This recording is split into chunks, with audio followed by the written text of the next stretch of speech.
The moon hung low in the sky, casting long shadows over the little village of Yamans. The chirping of crickets filled the cool evening air, but inside Yuloma's home, the tension was thick enough to cut with a knife. Her mother-in-law, Mama Ejima, stood with arms akimbo, her voice sharp and biting like pepper. "Yuloma," she began, her tone dripping with authority, "this is the last time I will say this. If you cannot give my son a male child, pack your things and leave. We need someone to carry on our family name, not a house full of daughters." Yuloma's heart thudded in her chest as her 4 young daughters clung to her wrapper, their innocent eyes wide with fear. She had given everything to this family, her love, her strength, her youth, but to Mama Ejima, none of that mattered without a son. "Ma, please have patience," Yuloma pleaded, her voice trembling. "God will bless us with a boy in his time." "God's time?" Mama Ejima scoffed. "Haven't you heard? Heaven helps those who help themselves. If you don't give my son what he needs, he will marry another woman who can." Yuloma bit her lip, holding back tears. Her husband, Obinna, sat in the corner, silent as a stone. He avoided her gaze, his shame as heavy as the expectations placed upon him. The next few months were the hardest of Yuloma's life. The whispers in the market, the side eyes from neighbors, and Mama Ejima's endless criticisms weighed on her like a sack of yams. But Yuloma was determined. She prayed fervently, fasted often, and visited every herbalist, doctor, and spiritualist she could find. Then, one fateful evening, the midwife from the neighboring village gave her a special concoction. "This will open your womb for a son," the woman said with confidence. Yuloma drank it without hesitation, her heart burning with hope and desperation. Months later, her prayers were answered. The news spread like wildfire. Yuloma was pregnant again. This time, she was certain it would be a boy. The pregnancy was different, more difficult, more draining. But Yuloma endured every hardship with a smile. She dreamed of holding her son in her arms, of silencing her mother-in-law's sharp tongue forever. Finally, the day came. The labor was long and painful, but when the cries of a baby boy filled the air, Yuloma wept tears of joy. "Chinidu," she whispered, cradling her newborn son. "God has led us through."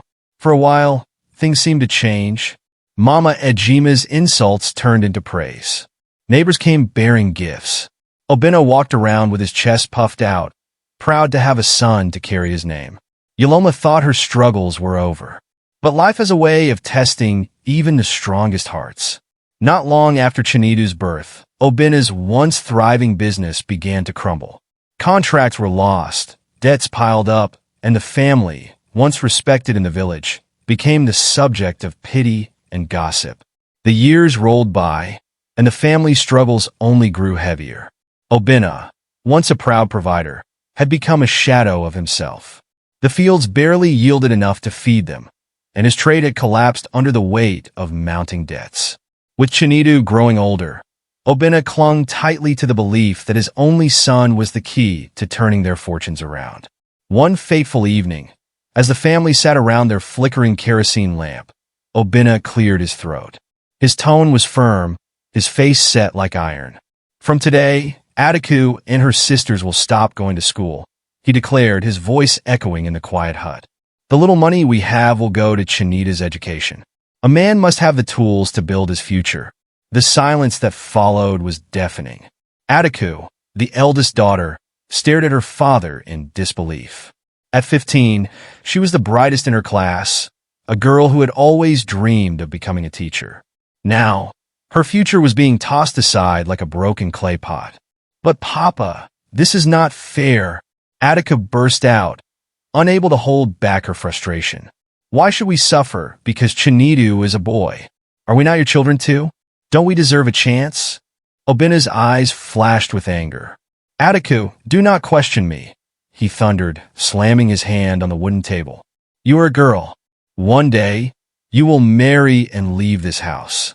Your brother is the one who will carry this family forward. He must be educated." "But Papa," Attica tried again, her voice trembling with both fear and determination. "I can also help this family if you let me. Why can't we all go to school?" "Enough!" Obina barked, cutting her off. You talk too much for a girl. Do as you are told. Attica's heart shattered, but she refused to cry. She turned to her mother, Yoloma, her eyes pleading. Mama, please say something.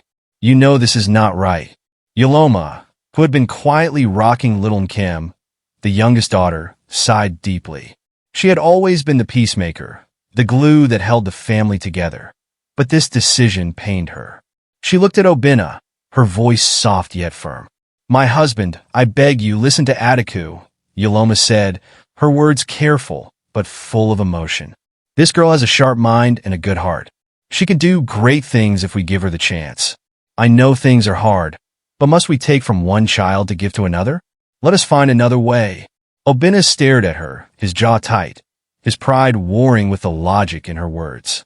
The kerosene lamp flickered, casting long shadows on the walls, as the room fell into a heavy silence. Attika's determination was like the morning sun, steady and unrelenting.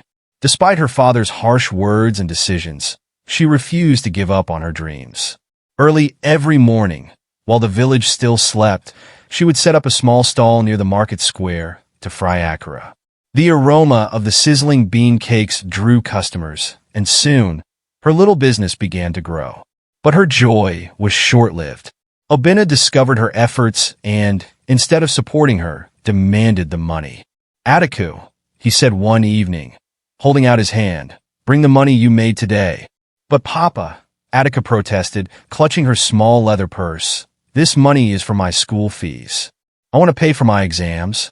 You will do no such thing, Obina replied sharply.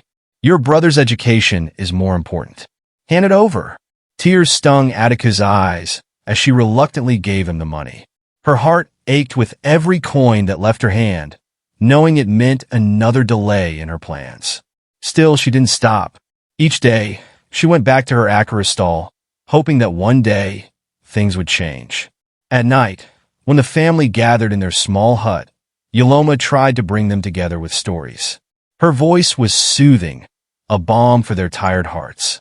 Long ago, in our land, she began one evening. There was a man who thought he could do whatever he wanted, even harm innocent girls. But our community has a law against such evil. When the elders found out, they sent him away, banished forever. To this day, no one knows where he went. That is why we teach our children to respect others and never bring shame to our family. The children listened with wide eyes, Chinidu included, though his thoughts often wandered to his own worries and plans. Yoloma always ended her stories with a plea. Remember, my children, to always choose the right path, no matter how hard it is. What you do today will follow you tomorrow. Years passed, and the family's struggles continued. Chinidu, now a young man, was preparing for his WAC exams. The house buzzed with activity as he sharpened pencils, flipped through textbooks, and asked his sisters to quiz him on his lessons. The day Chinidu's WAC results were released, the entire village buzzed with excitement. His name was on everyone's lips. He had passed with flying colors, scoring distinctions in all his subjects. It was the kind of result that opened doors, and for Chinidu, it did just that. A prestigious scholarship to study law in a university abroad landed in his lap, and with it, the hope of a better future for the family. Chinidu could hardly contain his joy as he raced home, clutching the letter tightly. Mama! Papa! I did it! He shouted, bursting into their small hut. I passed. And not just that, I got a scholarship to study law outside Nigeria. Obina's face broke into a rare, wide grin. He pulled Chinidu into a bear hug, his laughter booming. My son! My Chinidu! You have made me proud. God has truly blessed this family. Yoloma wiped tears of joy from her eyes, her heart swelling with pride for her son. She thanked God repeatedly, her voice trembling with emotion. Attika stood to the side, watching the scene unfold. Her lips stretched into a smile, but it was as hollow as an empty calabash. Beneath the surface, her heart churned with bitterness. She congratulated her brother warmly, her voice steady and sweet. Chinidu, I am so proud of you, she said, embracing him. This is the beginning of great things for you. May God guide you on this journey. But inside, her feelings were far from kind. Each word she spoke felt like a betrayal to herself. The years of sacrifice, the nights of frying akara, the stolen dreams. All of it weighed heavily on her as she watched Chinita bask in the spotlight. From that day, Attica began to act differently toward Chinidu. She was kinder, more attentive, and always ready to help him prepare for his big move abroad. To everyone else, it seemed like she was his biggest supporter. But in the quiet corners of her heart, a storm brewed. One sunny afternoon, Chinita picked up a clay pot and slung it over his shoulder. "Attica, I'm heading to the stream to fetch water," he said cheerfully. "Do you need me to bring some for your room?" Attica smiled faintly and shook her head. "No, thank you. Just be careful on the way." Chinita nodded and left, his footsteps light as he walked toward the village stream. Chinita bent over the cool, clear stream, scooping water into his clay pot. The afternoon sun cast golden rays through the trees, and the gentle rush of the stream was the only sound. He was lost in thought, smiling faintly at the dreams of studying abroad and the pride he'd bring to his family. Suddenly, a hand brushed against his back. Startled, he spun around, nearly dropping his pot. Standing before him was Kayamika, the village beauty with a reputation for boldness. Her mischievous smile sent a chill down his spine. "Ah, Kayamika," he stammered, stepping back. "What are you doing here?" Kayamika didn't answer. Instead, she moved closer, her fingers trailing over his arm. "Chinidu, you've grown into a fine young man," she said, her voice low and sultry. "I've been watching you. You're leaving soon, eh? Don't you want to leave with some sweet memories?" Chinita's heart raced, not with excitement but fear. He glanced around nervously, hoping no one was nearby. "Kayamika, stop this. This is not right," he said, trying to keep his voice steady. But she ignored him, leaning in closer, her hands reaching for his face. "Don't fight it," she whispered, attempting to press her lips against his. Panicking, Chinidu pushed her away, his strength fueled by desperation. "Kayamika, enough! I said stop." Kayamika stumbled back, but quickly regained her balance. Her playful expression vanished, replaced by a malicious grin. Without warning, she let out a piercing scream, her voice echoing through the trees. "Help! Somebody help me!" she cried. "Chinita tried to force himself on me." Chinita froze, his heart thudding so loudly he could barely hear anything else. "What are you saying?" he gasped. "That's a lie." Villagers working nearby heard the commotion and came running, their faces filled with confusion and alarm. Chinita's protests were drowned out by Kayamika's sobs and accusations. "He tried to attack me," she wailed, clutching her clothes dramatically. "If I hadn't screamed, who knows what would have happened?" The crowd grew larger, whispers turning into murmurs and murmurs into outrage. The weight of the community's laws and traditions pressed heavily on Chinidu. Rape was not just a crime. It was a stain that could never be washed away, and the punishment was severe, death or permanent exile. Before long, the village chief's messengers arrived at the scene, their expressions grim. They didn't waste time questioning Chinidu. Instead, they delivered the news with a cold finality. Chinidu's father, Obina, must appear before the chief immediately, one of them declared. "This matter will not be taken lightly." The crowd dispersed reluctantly, some shaking their heads in pity, others murmuring about the shame this would bring to the family. Chinita stood alone by the stream, his clay pot forgotten, his world crumbling around him. Yoloma stood before the village elders, her heart pounding with fear and anger. Her son, Chinidu, was accused of a crime he did not commit, and no matter how much she pleaded, the elders seemed determined to believe Kayamika's lies. "Please, elders," Yoloma begged, her voice trembling. "My son has no reason to harm anyone, especially a girl he respects. This is a lie. Please, for the love of the gods, I ask you to listen to the truth." But the elders remained unmoved, their faces cold and indifferent. One of them, an old man with a crooked cane, spoke sharply. "The evidence is clear.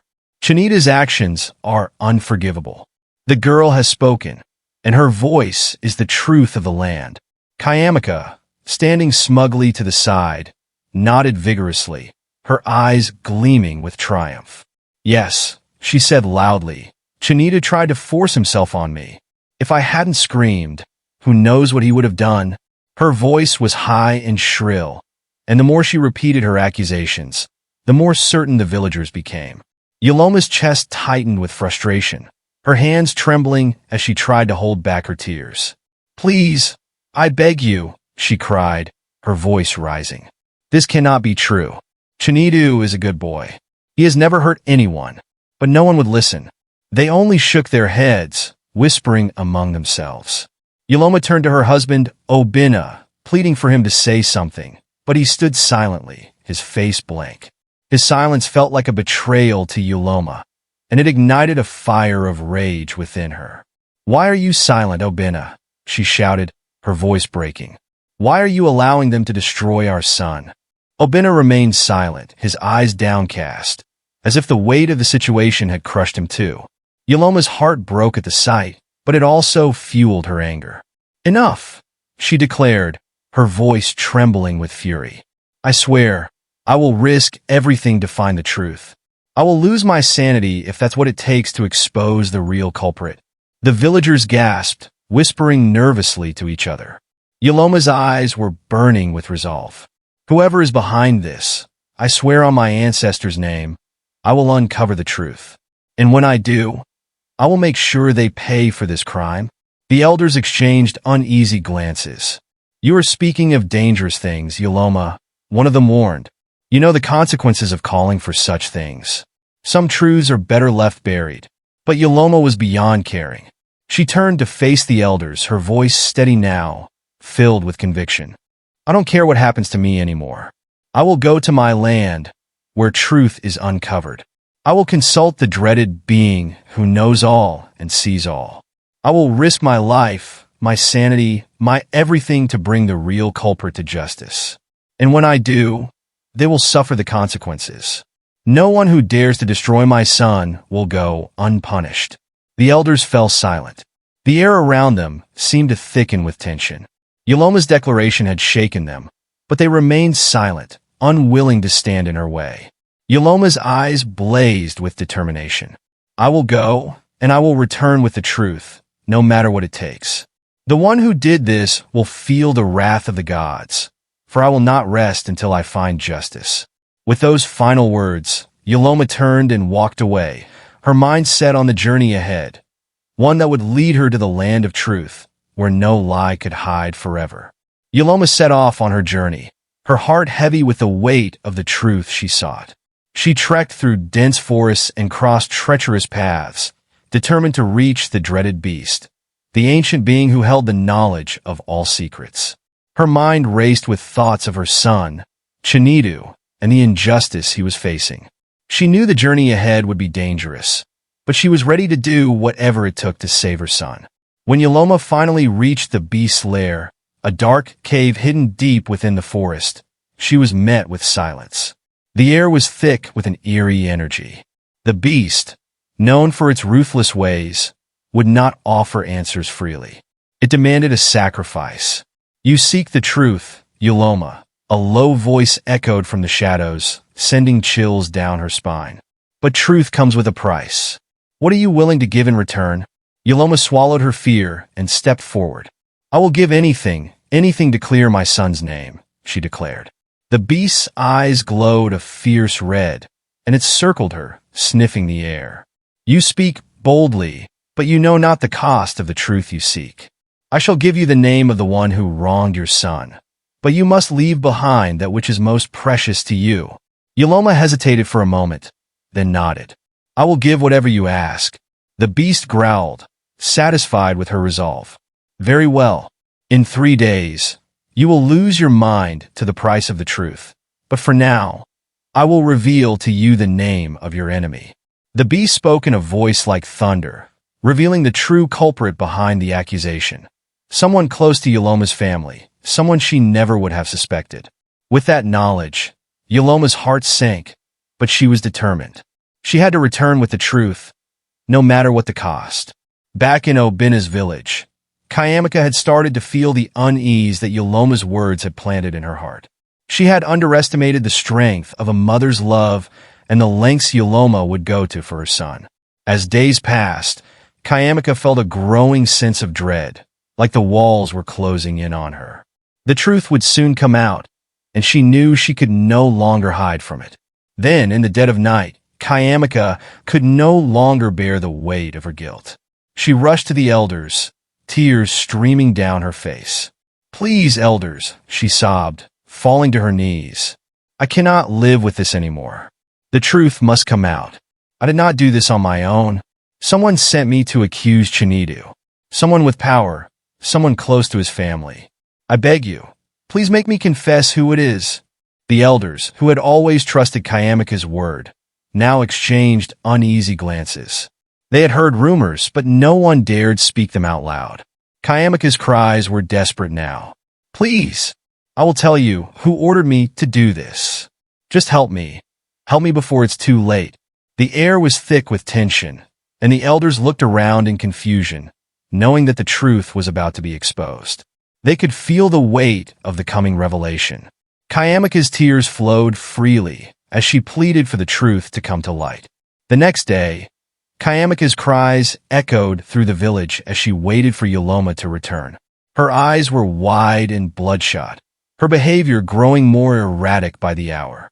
She paced back and forth, wringing her hands as if trying to rid herself of the guilt that now consumed her.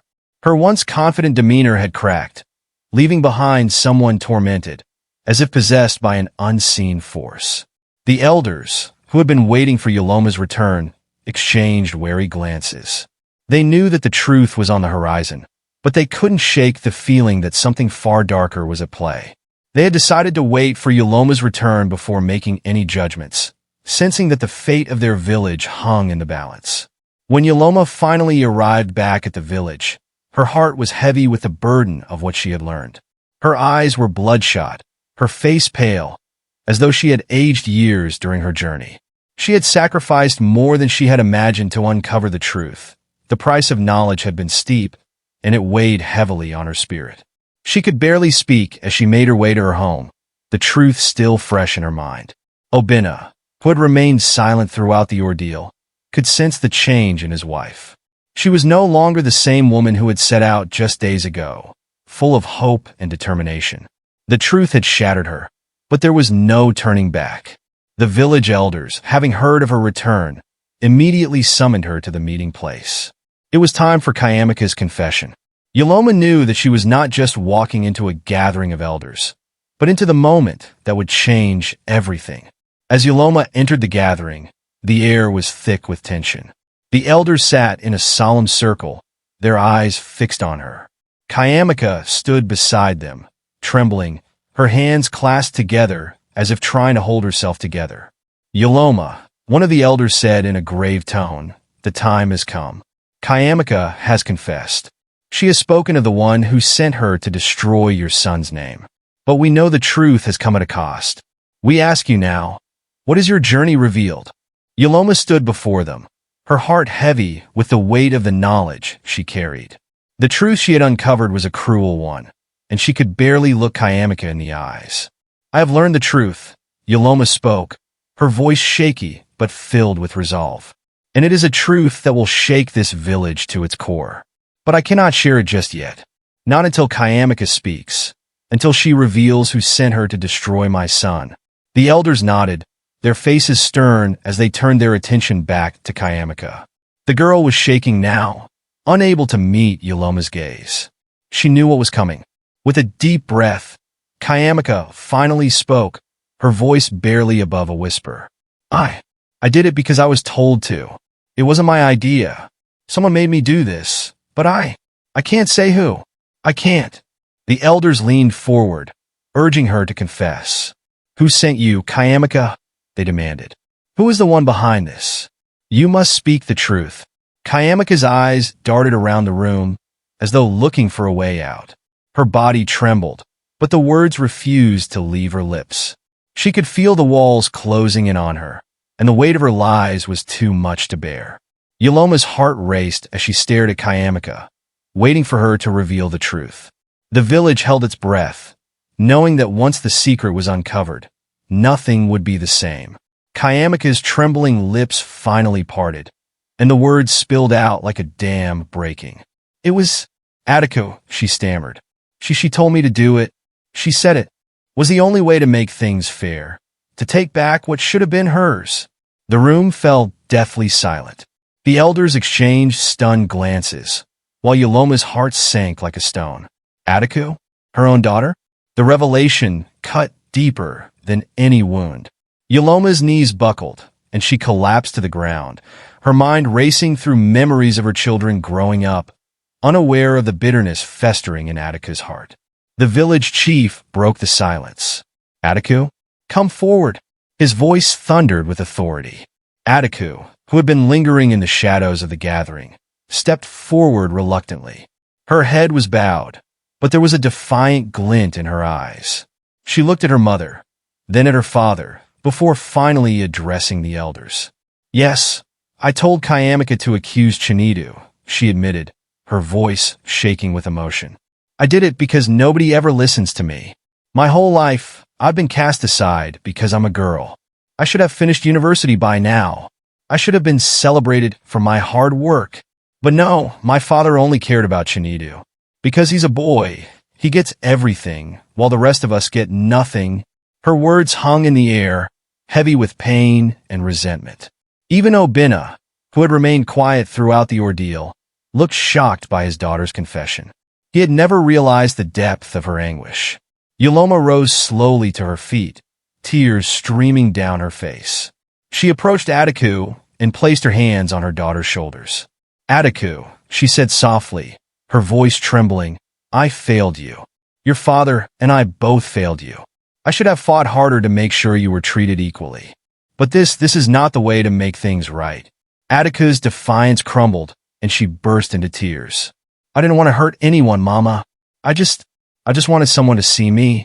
The elders, moved by the raw emotion in the room, began to deliberate. After a lengthy discussion, they made their decision. Kayamika would face punishment for her role in the false accusation, but her confession and Atiko's admission would spare her from exile. Atiko, on the other hand, would have to publicly apologize to her brother, her family, and the entire village for her actions. Yoloma, ever the peacemaker, stepped forward with a plea. Let this be a lesson to us all, she said. Let us not value one child over another, not because of their gender or any other reason. Every child deserves love, support, and opportunity. If we fail to see that, we will sow bitterness and resentment in our own homes. The village elders nodded in agreement, and the crowd murmured in approval. Obina, visibly humbled, stood and addressed his family. I have made many mistakes, he admitted. I let tradition blind me to the needs of my daughters. From this day forward, I will treat all my children equally as they deserve. Chinidu, who had remained silent throughout the ordeal, stepped forward and hugged Atiko. I forgive you, sister, he said. We are family, and we must stand together. The village learned a valuable lesson that day. Equality and fairness must begin at home. Atiko, humbled and forgiven, decided to channel her anger into rebuilding her life. She returned to frying Akira to save money for her education, and this time, her family supported her wholeheartedly.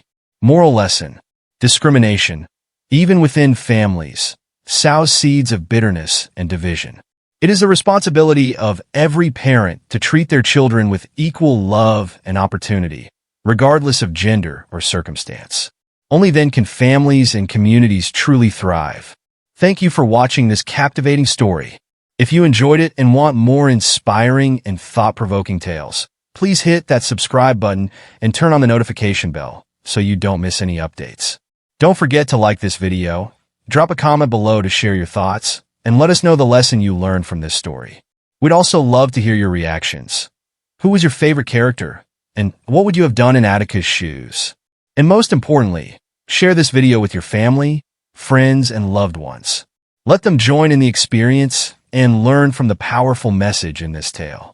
Your support helps us continue creating amazing stories. Thank you, and see you in the next video.